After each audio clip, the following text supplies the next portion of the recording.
it out that the sun shines down its power to all the world and makes the wind blow strong as it will. I wonder how gentle rains can fall upon the land, so lovely earth can stay lovely still. Hello, ladies and gentlemen. Welcome to the 578th edition of Energy Week with George Harvey and Tom Fennell. Tom is not here today. He's still having trouble with his sleep schedule. So I want him to get good sleep. So, he's just not here, not calling in. Anyway, this is the 578th edition. There was a slight misunderstanding last week because I think I punched the wrong key and then it just got copied in a cascading thing where it says 578, but it means 577th. The material that we're covering is a week's news on energy and climate change, which reflects the material at my blog, geoharvey.com. You can go to geoharvey.com to see to find the shows that I talk about. We will be starting on Thursday, the 13th of June. You go to that date if that's what you want. I will try to keep you apprised. Click on the date on the calendar, and that'll give you 15 shows to choose from. Or you can go to links that are lower on the scroll down. And there are a pair of links there. One goes to the website that Tom and I have used for years to set up the shows, and another one is to download the file that I use for setting up the show. In either case, you get live links to the articles that I'm talking about. And what I'm going to do here is just start with the first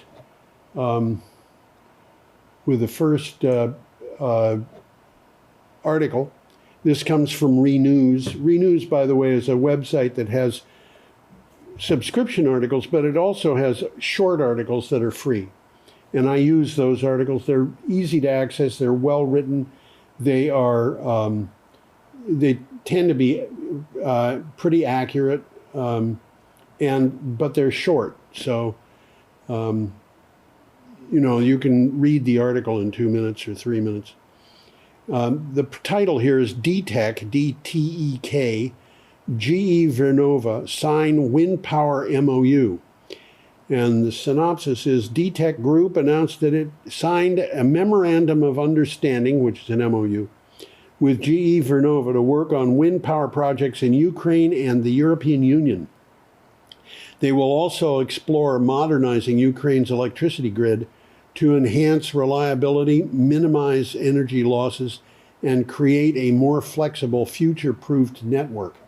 Now, Ukraine's grid, Ukraine's energy resources, in fact, have all been attacked by Russia in this ongoing war that has gone on because Vladimir Putin wanted to take parts of Ukraine and make them parts of Russia. And this is something that kind of infuriates me because Ukraine was given in, I think it was 1996, a guarantee by Russia that it would respect its territorial rights because Ukraine, for its part, had surrendered all of its nuclear weapons to Russia. So there you go.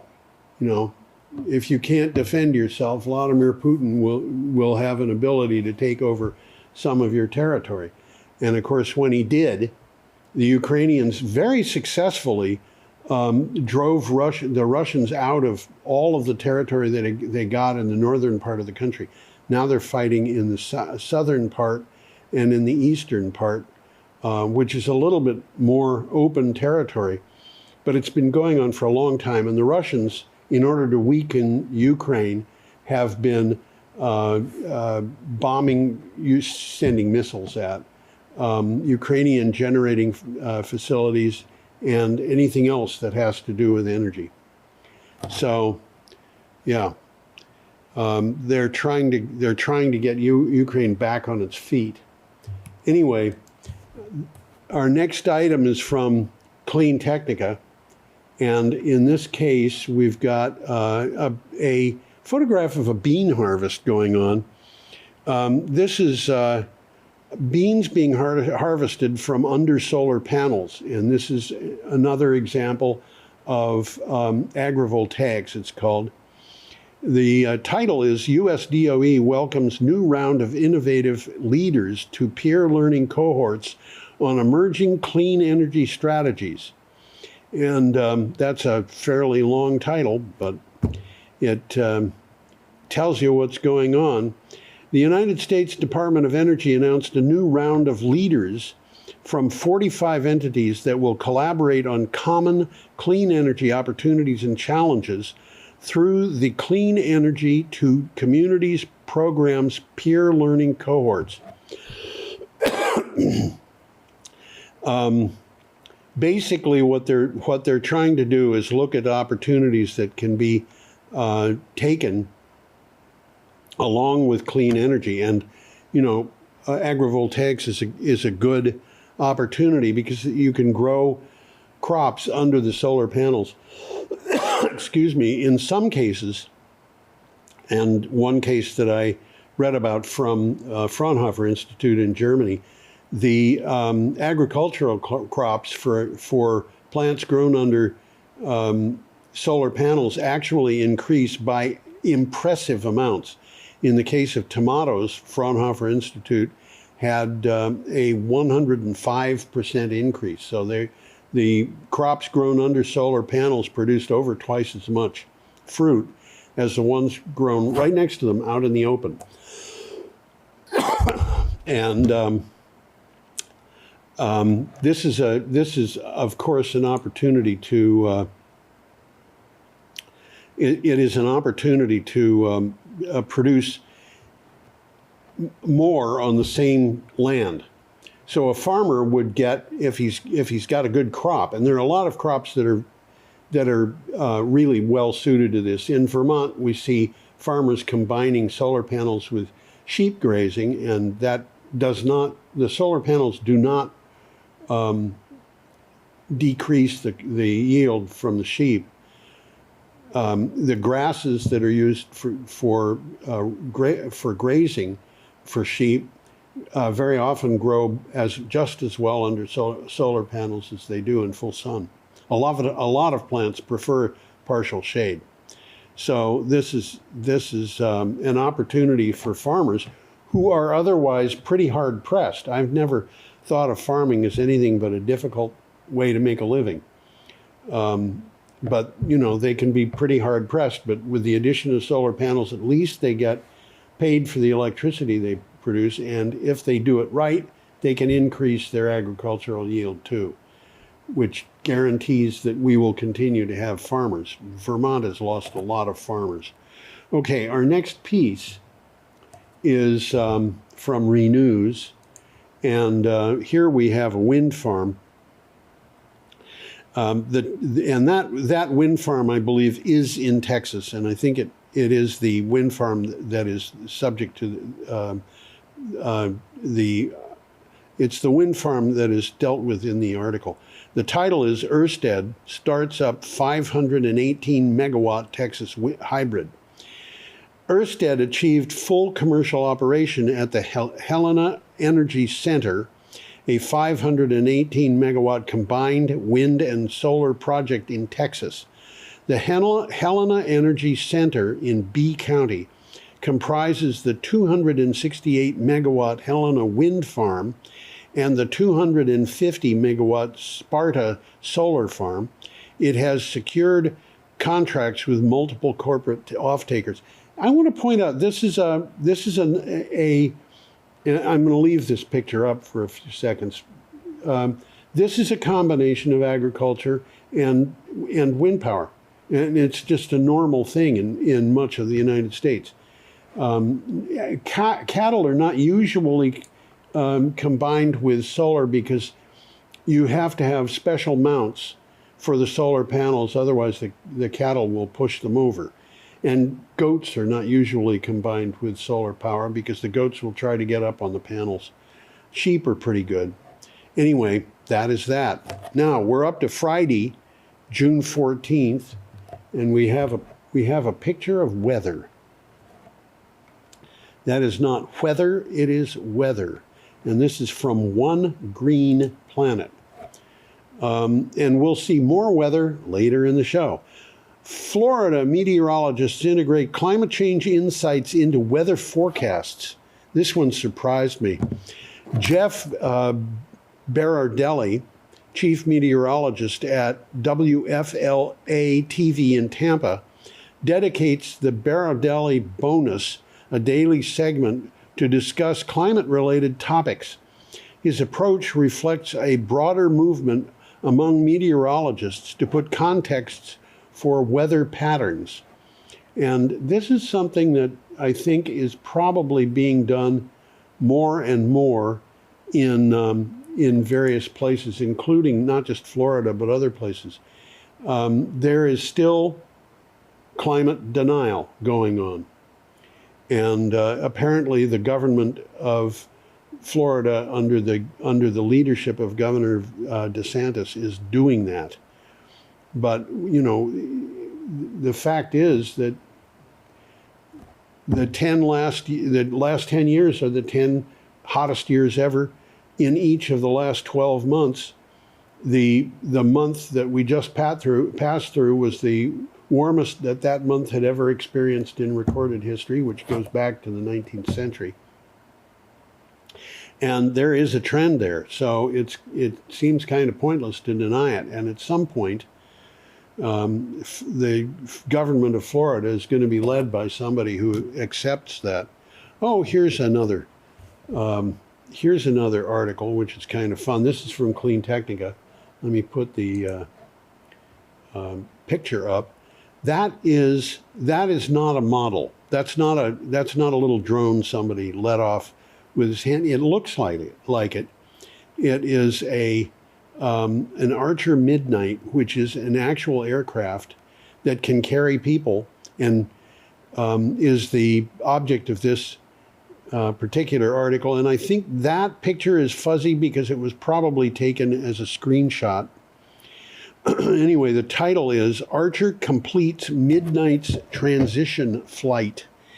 And from that title, you would quite possibly not guess what it means, but I'll explain it as well as I can. Archer Aviation Incorporated, a leader in electric vertical takeoff and landing aircraft, announced that on June 8th, its Midnight aircraft successfully completed transmission flying at a speed of over 100 miles per hour. Actually, the transition didn't happen at a speed of over 100 miles per hour. It happened, and that enabled a speed of over 100 miles an hour. At least that's the way I would put it. Archer has achieved transition with two different full-scale eVTOL, electric vertical takeoff and landing aircraft. Now, what's happening here is this aircraft, as you can see, has a whole bunch of propellers. You can't see all of them. I think there's probably at least 10 of them. And in this picture, you can't see some that are behind the wings, which in watching the entire video, I did not see ever pointing to push air horizontally. But the 6 propellers that are aiming forward are moving this aircraft at over 100 miles an hour. Now, those 6 propellers going forward are able to tilt, and at the beginning of the flight, they are pointing straight up, which means that the aircraft takes off like a helicopter, going straight up. But the tilt of the propellers is gradually moved so that it goes from straight up to forward. And as that happens, the aircraft gradually moves forward faster and faster. And this is an aircraft that can land anywhere a helicopter can, but its ability to fly is enhanced from helicopters, and I believe it's significantly quieter. It is certainly done electrically. So that's where we are with that. Now, our next picture is a picture of a downpour. I'm going to put that up. This article comes from ABC News, which is the American broadcast company. And what it says is DeSantis declares a state of emergency as more than 25 inches of rain slam South Florida.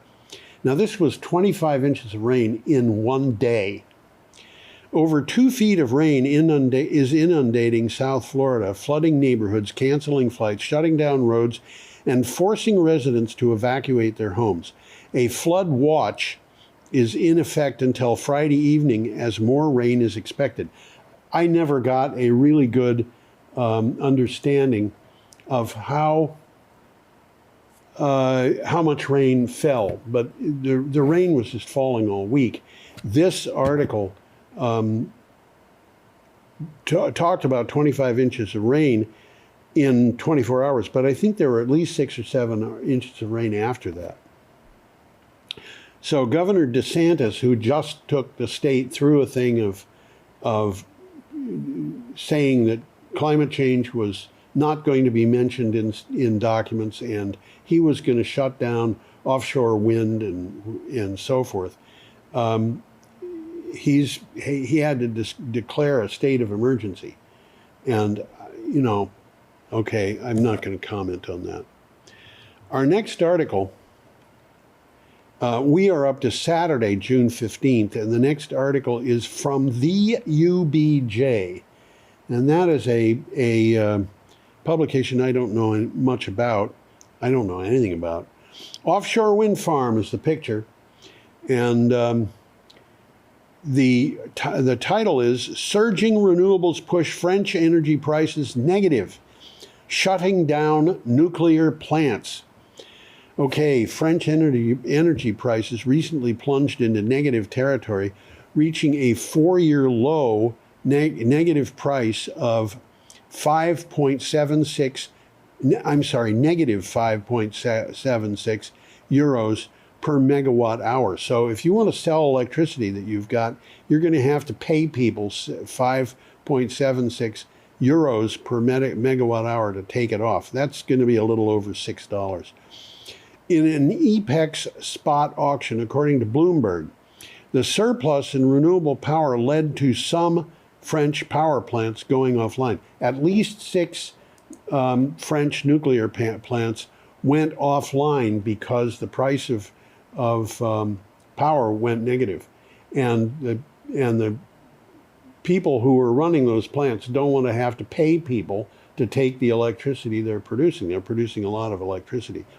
This was somewhat surprising to me because nuclear power plants do not ramp up and down quickly. In France and I think other places in Europe, they ramp up and down more quickly than in the United States. We have had nuclear power plants that could ramp up and down quickly for a very long time. If you think about it, the United States has had nuclear submarines, nuclear aircraft carriers, and so forth. And in order to be able to do that, you've got to be able to ramp those plants up and down quickly. But they are expensive. They're expensive to run. We used to have a fleet of nuclear-powered cruisers, and that fleet was shut down. All of them are gone now because they're so expensive to run. So we use oil for powering all of our cruisers, where we had done it by nuclear at one time. Those cruisers were expensive enough to run that at least one of them was decommissioned as soon as it needed a fuel change for the first time. So there was at least one of them that never had a fuel change because it was too expensive. And the thing that made it super expensive was the fact that the nuclear plants could ramp up and down.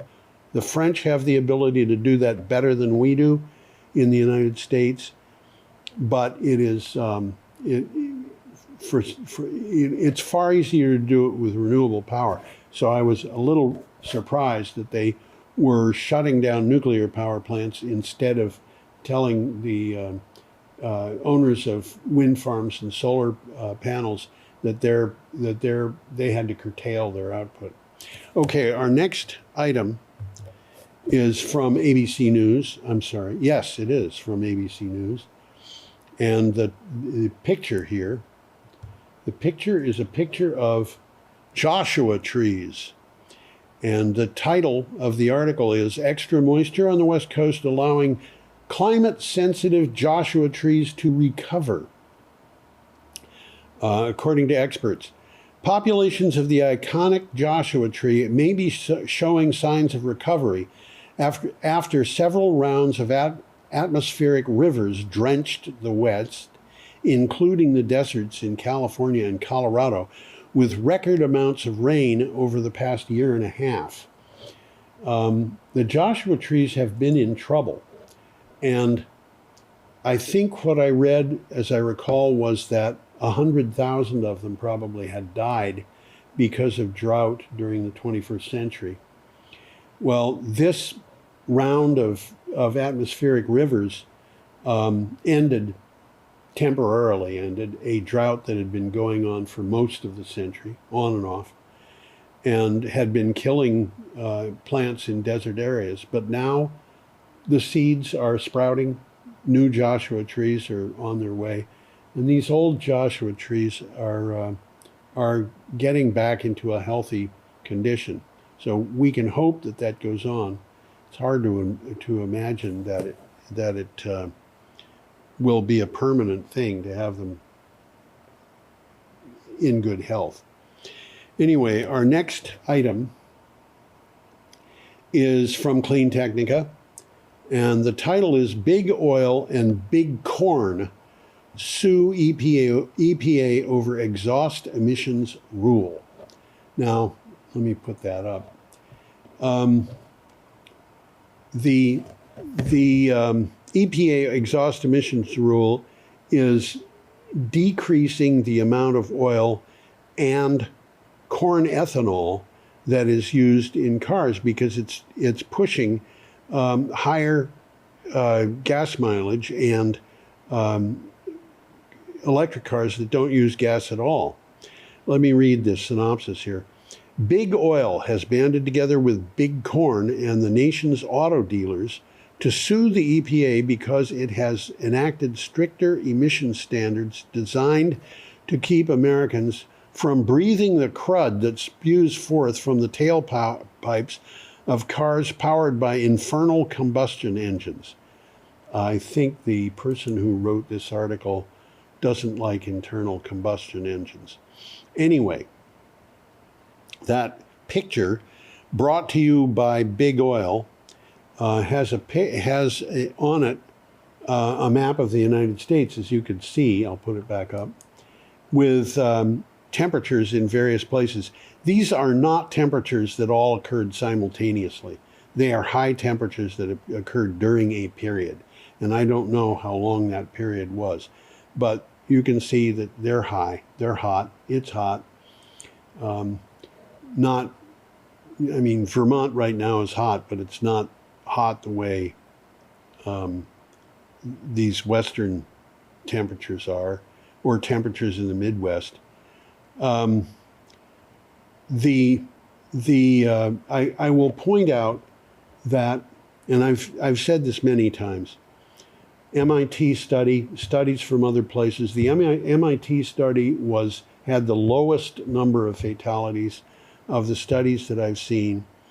This is studies of fatalities in Vermont's clean air, fatalities that were people dying earlier than they should have because of air pollution related diseases.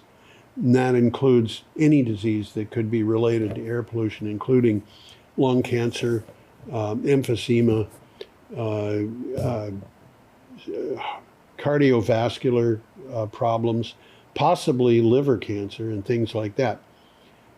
in Vermont, we burn a lot of fuel to move cars around, and we burn fuel for, I mean, clearly for heating and so forth, and people die because of that, and the number of people who die is 5 or 6 people every week. And if you think about that and you do the math, what that means is that an adult who has lived in Vermont for more than a certain number of years, which might be 10 years or 15 years, probably has known somebody who died younger than they should because of air pollution. And this is something that we should be cognizant of. Anyway, we go on to more weather, and we're up to Sunday, June 16th. And here is a piece from CBC, which I believe is the Canadian broadcast company. The title is Environment Canada says it can now rapidly link high heat weather events to climate change. Environment and Climate Change Canada says it can now quickly identify links between events of extreme heat and climate change. It can estimate the degree to which human-induced climate change played a role within a week.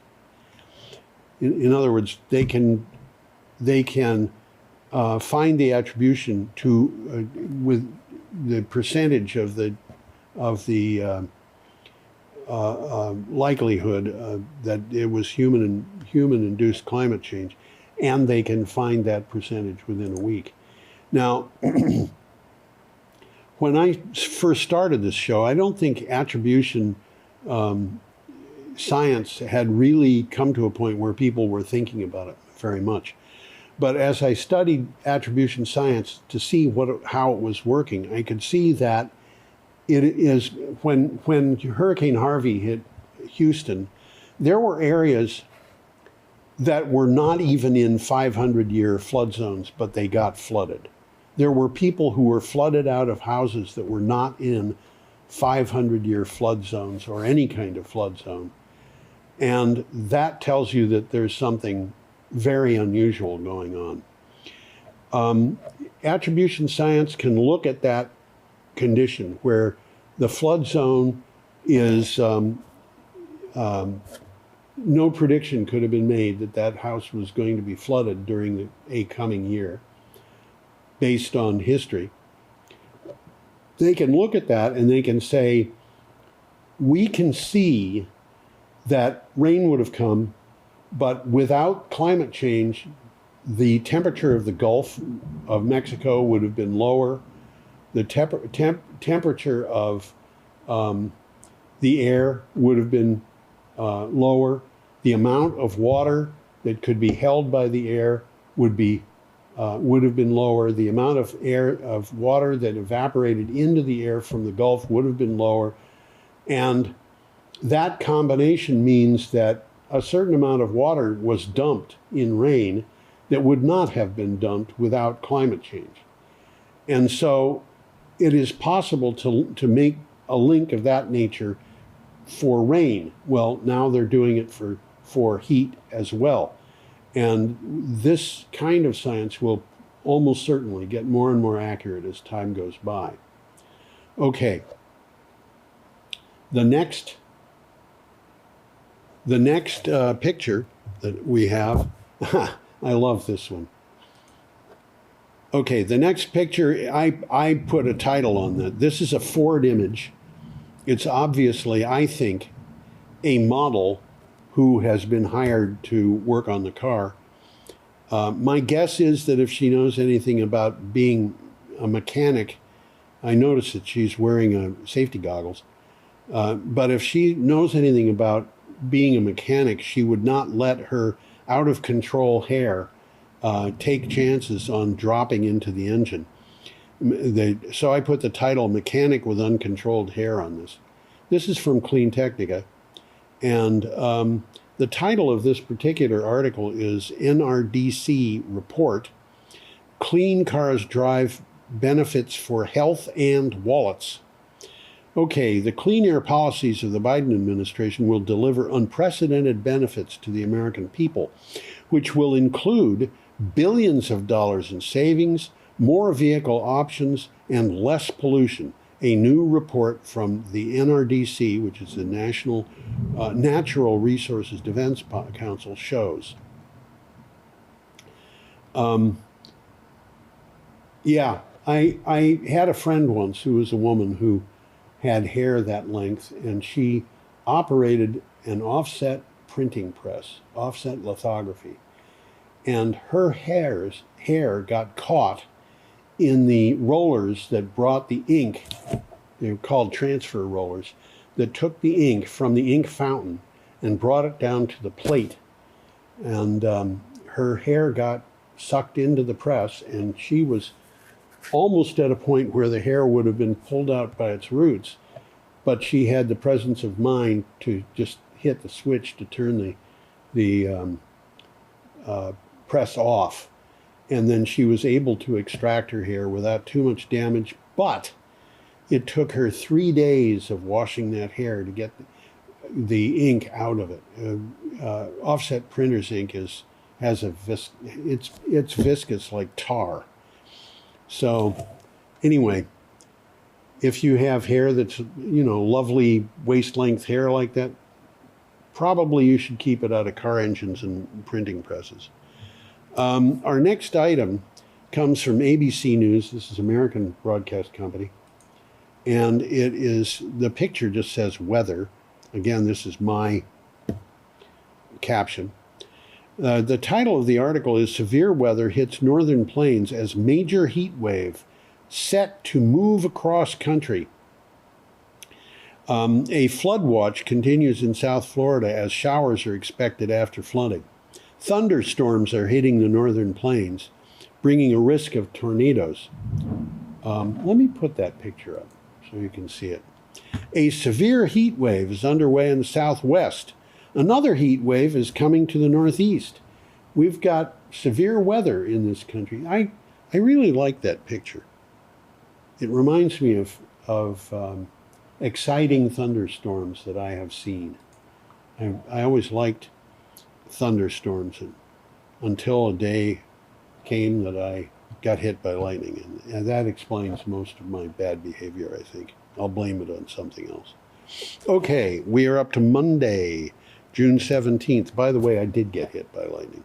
I was walking up the basement stairs of a house near top of a mountain in New Hampshire. And after that happened, I found out that almost everybody on the road I was on, and there were not very many people, but almost everybody on the road had problems with lightning hitting things in the basement. So you never know. Anyway, here is a picture of Willow Springs Wind Farm and an article from Renew Economy, which is an Australian publication, as I recall. The title is Wind and Solar Power Half the Cost of Coal and Gas, 1/3 the cost of nuclear, says Lazard. New data out of the U.S.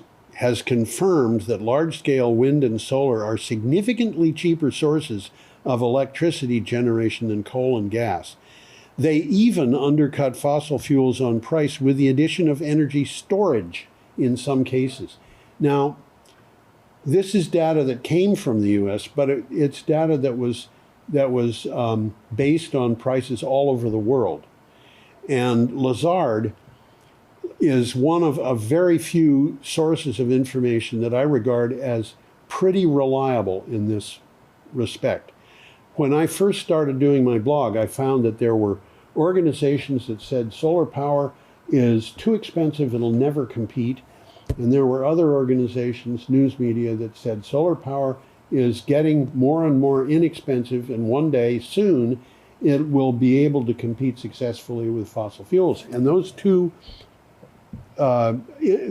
ideas were not reconcilable. And what I found eventually was Lazard was one of the companies that I could trust for a very simple reason. Lazard isn't selling electricity. Lazard isn't selling electric generating equipment. Lazard is advising investors. And if they're going to advise investors, they have to try to be as accurate as they possibly can, not favoring one type of technology over another. They just have to be accurate. If they aren't, they're going to lose customers. So there are other organizations that are similar to that in one way or another, but they have been showing the price of solar power, the price of wind power, the price of batteries, all of that declining rapidly for years.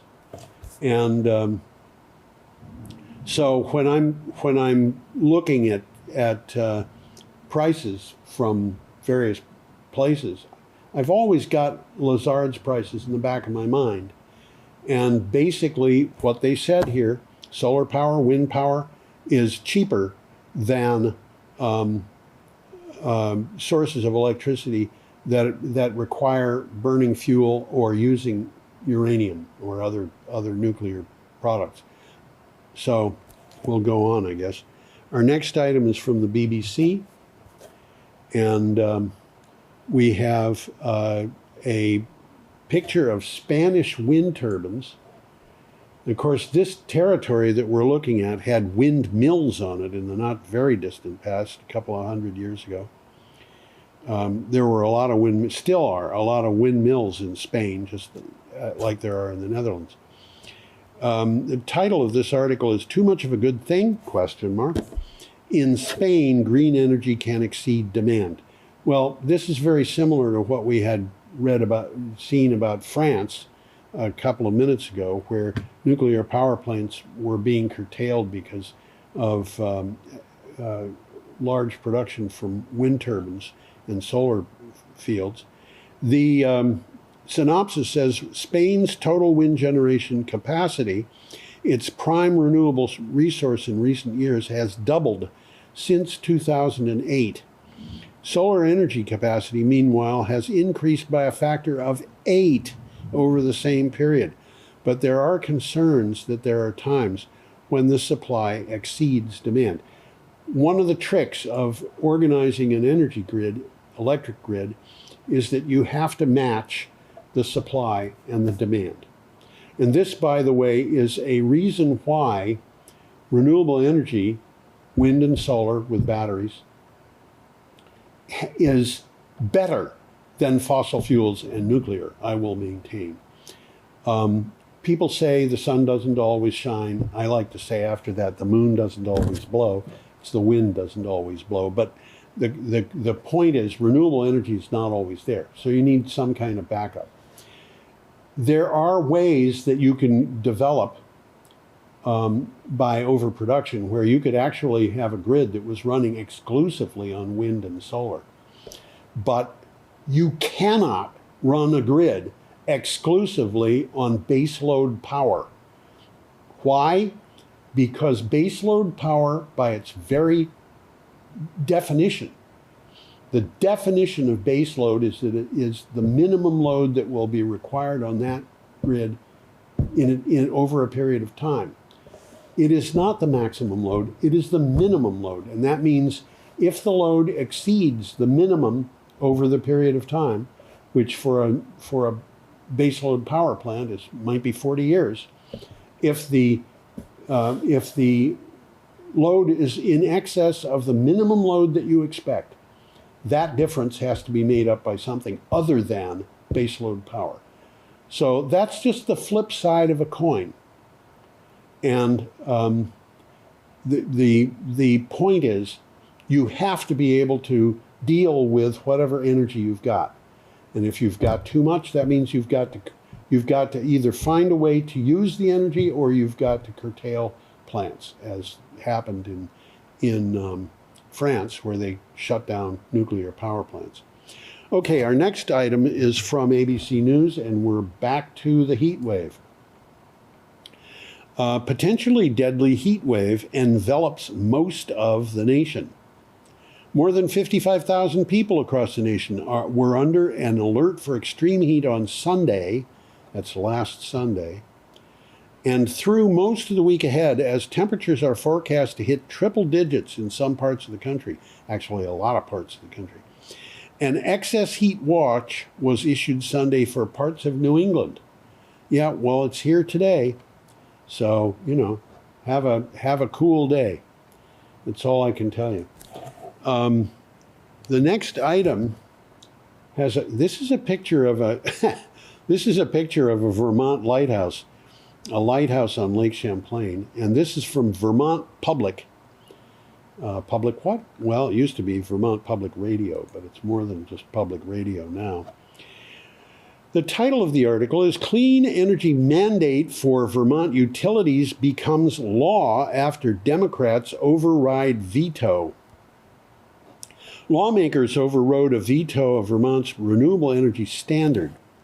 It has a multi-year plan that requires utilities to have 100% renewable portfolios by 2035. It also mandates that more of the power come from in-state generation projects. I think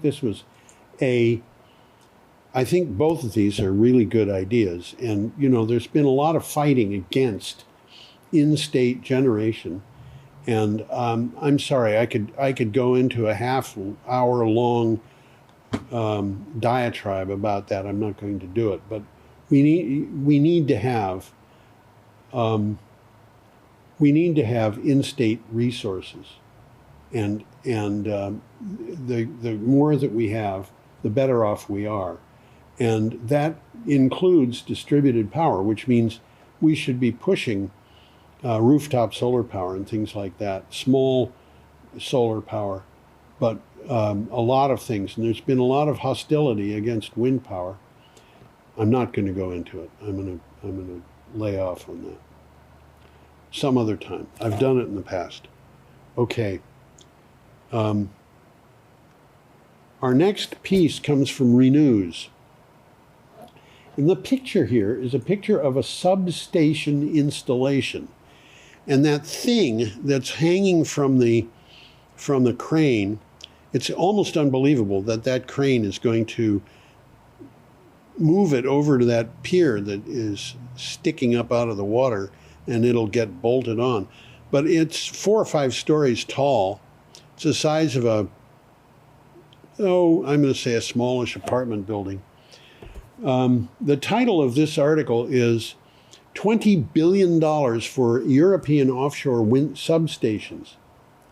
Around 137 substations will be installed in waters off continental Europe this decade, requiring $20 billion in total investment, according to Rystad Energy analysis.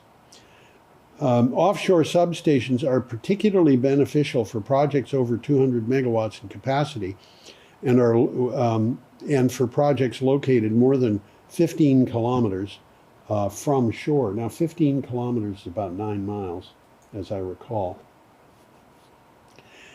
137 substations out of $20 billion. You're talking about a lot of money here for each of these. This thing that we're looking at, I don't know what that cost, but it would be somewhere in the neighborhood of $100 million. If I had $100 million, I could throw a party that would benefit every single person in Vermont. But they're just putting it into that one structure. Why? Well, these substations are used to gather the electricity from wind turbines. They may have solar panels at some point, but they have floating solar panels that they want to put around the piers.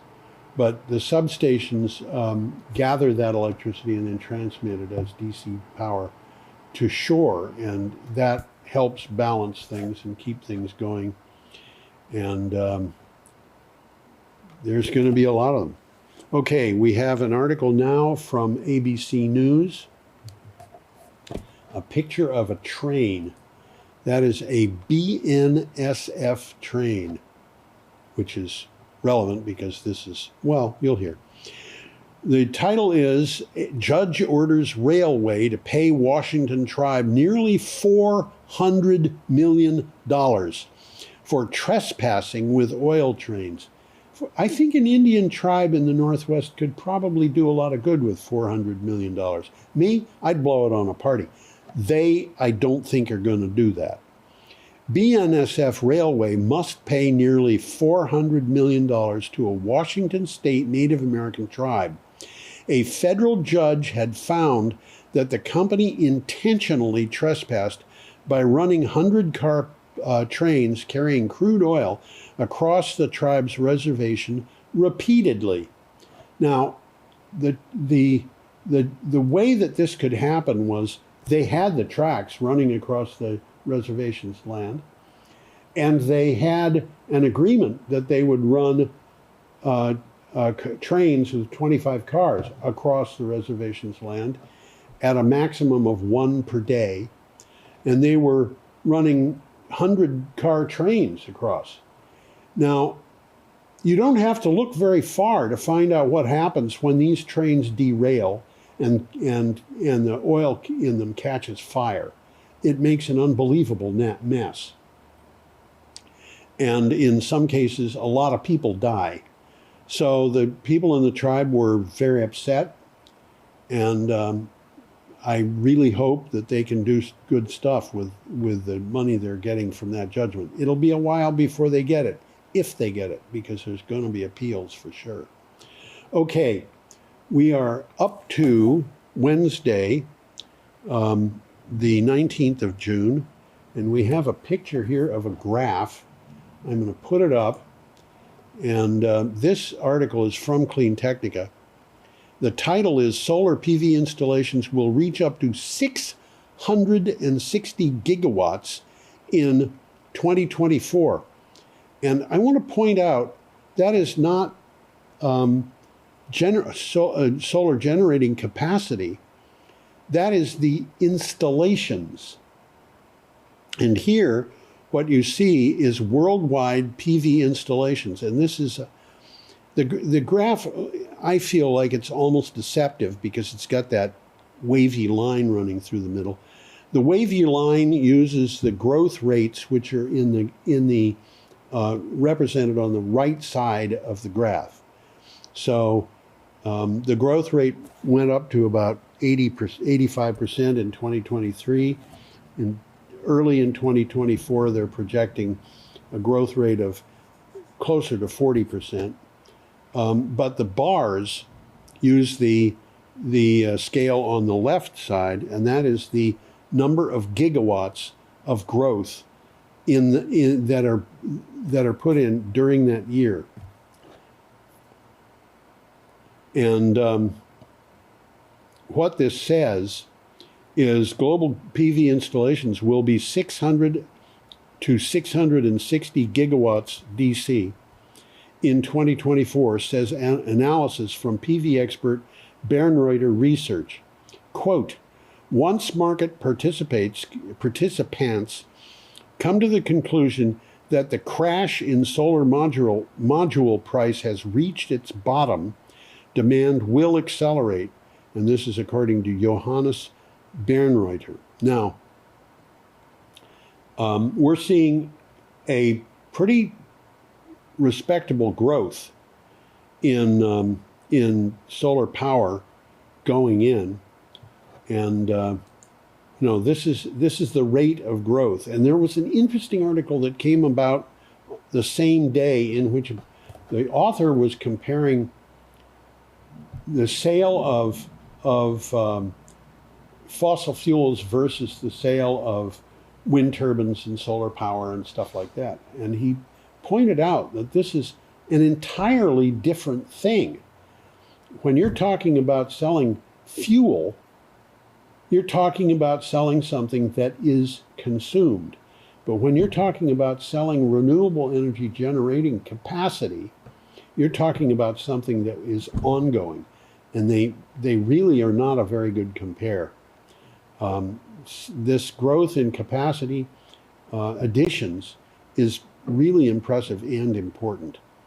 Okay, our next item comes from ABC News. A lot from ABC News this week. And this is a picture of the Columbia River, which I found because I wanted a picture of a river where this had happened. The title is U.S. Acknowledges Northwest Dams Devastated the Region's Native Tribes.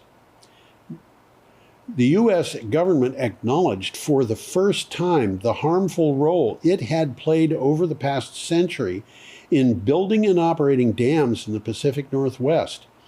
Though they made electricity, the dams ruined Native American tribes by flooding villages. Seeing that picture, it's easy to imagine villages being flooded. There were villages where that, when that river, which is a reservoir, when that was just a river running through, there were villages there, and now they're on the bottom of the reservoir, their land where they were. They flooded the villages, and they blocked the salmon runs. So here you have people whose way of life is dependent on their village and their access to salmon, which is one of the most important foods they've got. They fish for salmon, and then they had a whole way of preserving the salmon by drying and so forth. And when they couldn't get the salmon anymore, they had to find some other way to eat. And they had to do that without the villages that they lived in. And the dams prevented the salmon from going up the rivers to lay their eggs. Now, our last piece comes up. This is from Canary Media, and I'm going to put up the picture. This picture is, in fact, a picture of wind turbines in Mississippi. And the title for this article is Mississippi Just Got Its First Utility Scale Wind Farm. Okay, I don't know what a wind farm is that isn't utility scale. Maybe it's just one small wind turbine. But this is, they're saying a utility scale wind farm. Wind energy development has long been stuck in the doldrums in the southeastern United States. Until very recently, 9 states in the region had exactly 0 megawatts of commercial wind capacity, even as turbines spread across every other state. Mississippi, however, has just bucked that trend. Now, this is important for a reason, and the reason is because it's true that the inclinations politically of the people who live in the southeastern United States may be to regard renewable energy as not particularly important to them, and in fact, maybe even a threat to their way of life, which they, in some cases, regard as depending on the sale of the fossil fuels that we have used in the past. This is something that happens in many places. In Pennsylvania, for example, West Virginia, Illinois. There are places all over the United States where fossil fuels have been important. And now, this thing that happened in Mississippi says that people in Mississippi are starting to get interested in wind turbines. I would say this is not because they are giving up on fossil fuels. It's because the price of wind turbines, the cost of wind-driven electricity is falling. And the economic outlook for wind energy in that region is getting to a point where wind energy is accessible.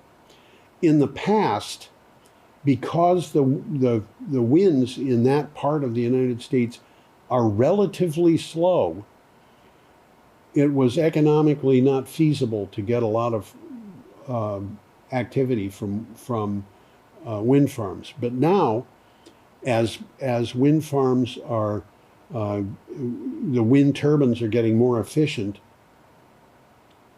and in terms of the amount of electricity produced, the wind turbines are getting more economically efficient to put in, economically attractive to put in. We're getting to a point where places like Louisiana, Texas, Mississippi, Florida, it's getting to be a better match, and we will see more economic activity along those lines. Certainly, solar power has been put in many of these places. In Louisiana, Entergy, which used to own the Vermont Yankee nuclear power plant when it was still operating, is a big utility in Louisiana, and they have been putting in not wind turbines, solar. They are putting in wind turbines, I believe, but they're putting in solar panels in Louisiana, into Arkansas. I think they're putting in wind turbines elsewhere, but they're certainly putting in large solar arrays in a number of different places. And so what we're seeing is those states are starting to turn more and more to renewable energy. And as a matter of fact, Georgia has had a number of plants built for making batteries and electric vehicles. So I think we're starting to see that the conservative members of the society are turning to renewable energy and energy efficient vehicles and so forth. Okay, our last slide is a wish that you have a beautifully tranquil week, and I really hope that you do. I am waving goodbye. If Tom were here, he would wave goodbye. I think Tom's cat might be waving goodbye, even though Tom isn't on the phone. Tom's cat waves a lot. So I will see you next time. Hope you come back, and have a beautifully tranquil week in the meantime. Bye-bye.